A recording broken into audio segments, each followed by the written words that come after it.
Assalamualaikum warahmatullahi wabarakatuh. Perkenalkan, nama saya Ismanda Gita Cahyakusuma dari Prodi Akuntansi Reguler Plus. Saya mahasiswi dari Universitas Pancasakti Bekasi Kampus B.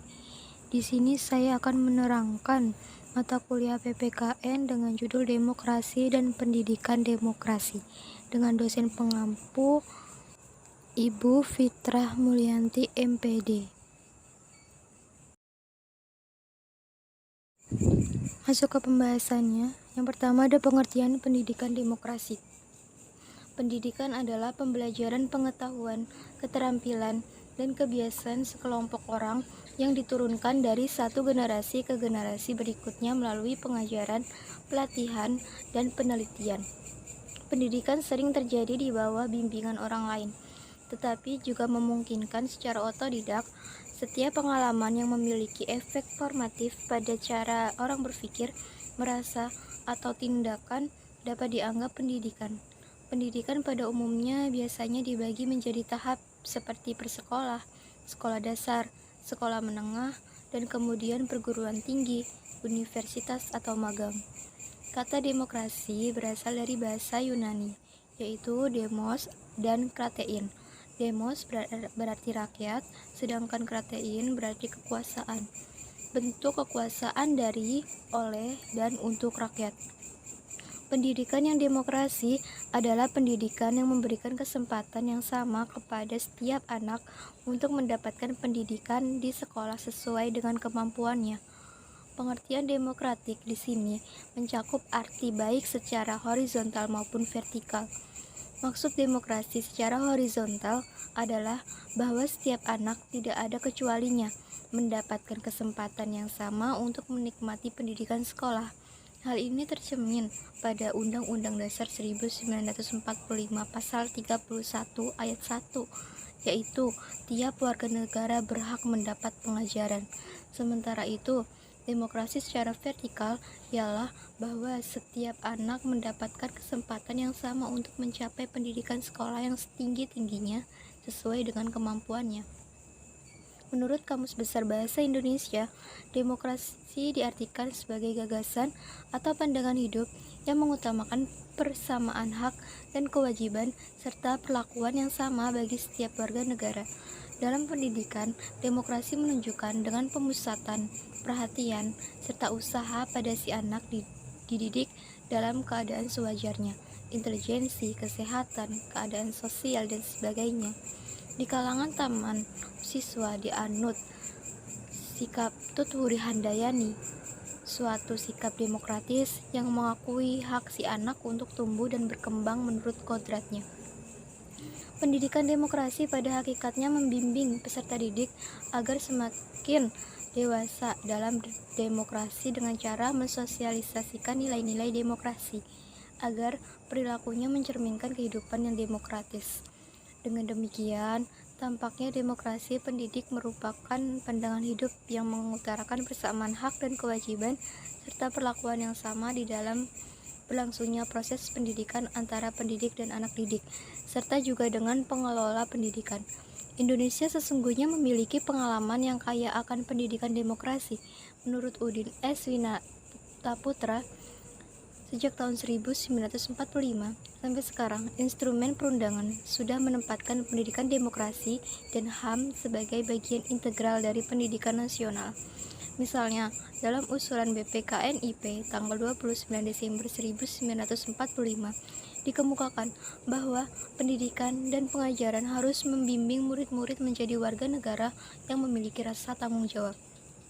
Untuk mendidik warga negara yang sejati, yang bersedia menyumbangkan tenaga dan pikiran untuk negara dan masyarakat, dengan ciri-ciri sebagai berikut: perasaan bakti kepada Tuhan Yang Maha Esa, perasaan cinta kepada negara, perasaan cinta kepada bangsa dan kebudayaan, perasaan berhak dan wajib ikut memajukan negaranya menurut pembawaan dan kekuatannya, keyakinan bahwa orang menjadi bagian tak terpisahkan dari keluarga dan masyarakat, keyakinan bahwa orang yang hidup bermasyarakat harus tunduk kepada tata tertib, keyakinan bahwa pada dasarnya manusia itu sama derajatnya sehingga sesama masyarakat harus saling menghormati, berdasar kepada keadilan dengan berpegang teguh pada harga diri dan keyakinan bahwa negara memerlukan warga negara yang rajin bekerja, mengetahui kewajiban, dan jujur dalam pikiran dan tindakan.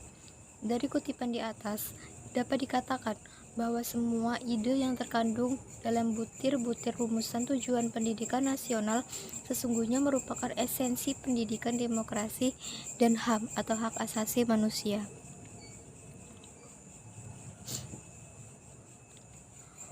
Lalu, ada hubungan pendidikan dan demokrasi. Dalam perspektif studi kultural, sistem pendidikan merupakan bagian yang terintegrasi dari sistem budaya, sosial, politik, dan ekonomi sebagai suatu kebutuhan.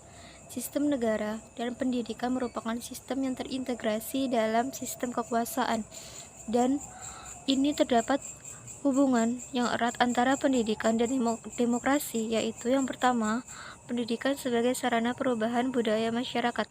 Masalah pendidikan tidak lepas dari kebudayaan suatu masyarakat dan politik di dalamnya.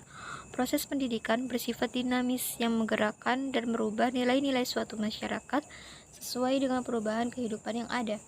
Pendidikan dipengaruhi oleh bentuk-bentuk kebudayaan masyarakat lokal maupun nasional dengan dinamika yang ditentukan oleh kemampuan-kemampuan pribadi sebagai anggota masyarakat. Dengan demikian, tanpa pendidikan tidak mungkin suatu masyarakat dapat merubah budaya dan negaranya ke arah yang lebih baik. Lalu, yang kedua, ada pendidikan sebagai pelaksana kekuasaan negara. Sistem pendidikan dapat merubah gaya hidup suatu masyarakat karena dapat merubah tingkah laku seseorang dalam berpikir yang lebih terbuka. Dalam pandangan studi kultural, peran negara dapat bersifat positif apabila lembaga-lembaga pendidikan juga mempunyai kontrol terhadap pelaksanaan kekuasaan negara. Masyarakat berhak ikut serta dalam setiap proses pelaksanaan pendidikan sejak pada tahap perencanaan, pelaksanaan, dan evaluasi lembaga pendidikan. Atas dasar tersebut, pembangunan suatu masyarakat hanya dapat terjadi apabila masyarakat itu sendiri mempunyai sikap demokratis, kesatuan bangsa, dan nasionalisme, dan rasa persatuan. Masyarakat akan kritis terhadap kebijakan yang dimunculkan oleh penguasa, dan dari sikap kritis tersebut akan menjadi benih bagi demokratisasi penyelenggara negara. Lalu yang ketiga, ada tujuan otonomi pendidikan yang sejalan dengan negara yang demokratis.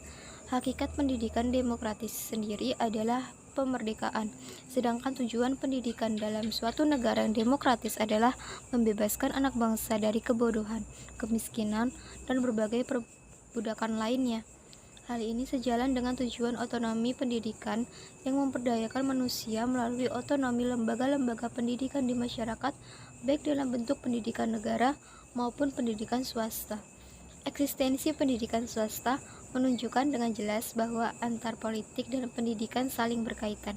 Keterkaitan ini menandakan bahwa politik tidak lepas dari pendidikan, dan demikian pula pendidikan tidak bisa lepas dari politik. Seorang tokoh demokrasi dan pendidikan atau John Dewey juga melihat hubungan yang begitu erat antara pendidikan dan demokrasi.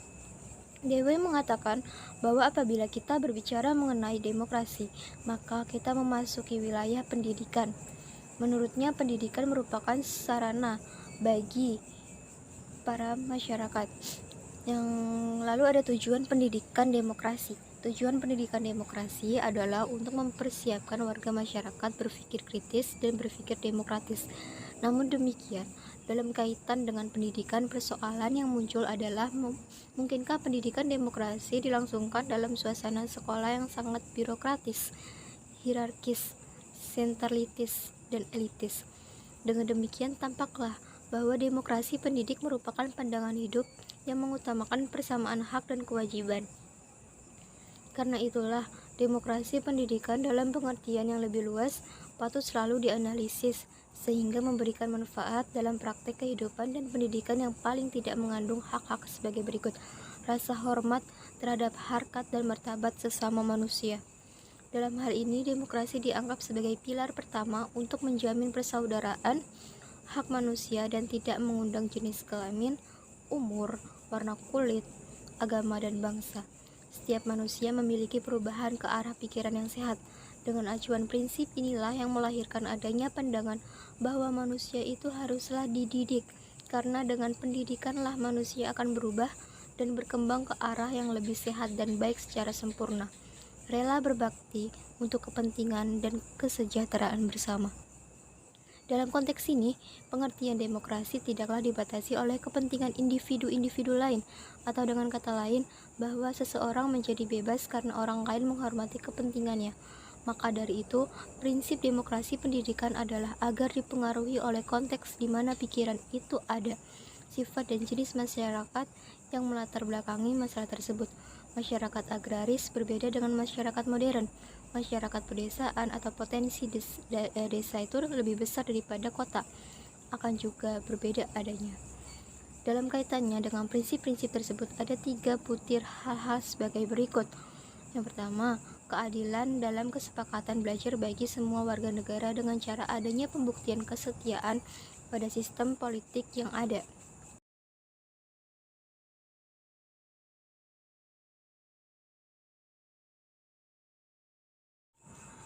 Lalu yang kedua, dalam rangka pembentukan pemerintah nasional dan karakter bangsa sebagai bangsa yang baik. Yang ketiga, suatu ikatan yang erat dengan cita-cita nasional dalam rangka prinsip modernisasi bangsa lewat pendidikan atau perencanaan pendidikan. Sekian presentasi dari saya, kurang lebihnya saya mohon maaf. Billahi taufik wal hidayah. Wassalamualaikum warahmatullahi wabarakatuh.